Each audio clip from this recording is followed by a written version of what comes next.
My stepsister abused me for years, then tried to guilt me into giving her a kidney.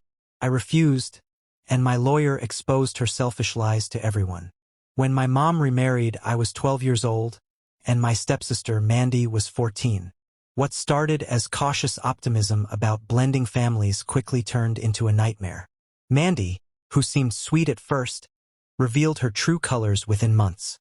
She had a cruel streak that she directed solely at me. She'd insult my looks, make fun of my interests, and constantly get me into trouble by lying to our parents. She'd break things in the house and blame it on me, steal my clothes and ruin them, and even spread nasty rumors about me at school. My mom and stepdad were either oblivious or just didn't want to deal with it. She's going through a tough time, they'd say. Meanwhile, I was left feeling like a stranger in my own home. The emotional abuse turned physical when I turned 16. Mandy would shove me, yank my hair, and even lock me in the bathroom as a joke. One time, she pushed me so hard I fell down the stairs. When I confronted her, she laughed and said, "You're so dramatic. I barely touched you." I tried telling my mom and stepdad, but Mandy always managed to spin the story in her favor. She had a way of playing the victim that made everyone believe her. I started distancing myself, spending more time at friends' houses, and counting down the days until I could leave for college. When I finally moved out for college, it was like a weight had been lifted.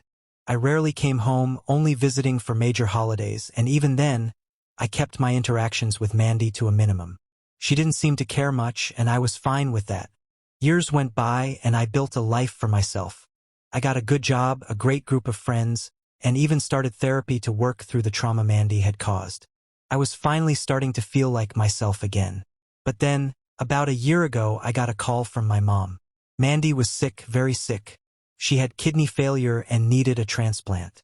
My mom explained that none of their immediate family were matches, and she asked if I'd be willing to get tested. I was hesitant, but I agreed to the test. Turned out I was a match. My mom and stepdad were thrilled, but I wasn't. The idea of helping Mandy after everything she'd done to me felt wrong.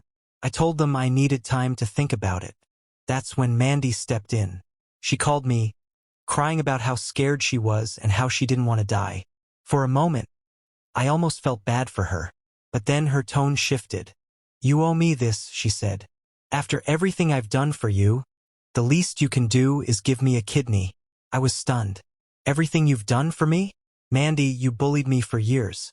Why would I do this for you?" She scoffed. "That was a long time ago. Stop being so dramatic. You're really going to let me die over a few childish pranks?" I told her I needed more time to decide, but deep down, I already knew my answer. Mandy had never shown me an ounce of kindness, and I wasn't going to risk my health for someone who had made my life miserable. I told my mom and stepdad my decision, and they were furious. They called me selfish, heartless, and accused me of holding a grudge. But I stood my ground. Mandy didn't take the rejection well. She went on a social media rampage, painting me as a monster. She wrote posts about how I was letting her die and how family is supposed to help each other. She conveniently left out all the years of abuse and manipulation. Mutual friends and even distant relatives started reaching out, calling me cruel and selfish.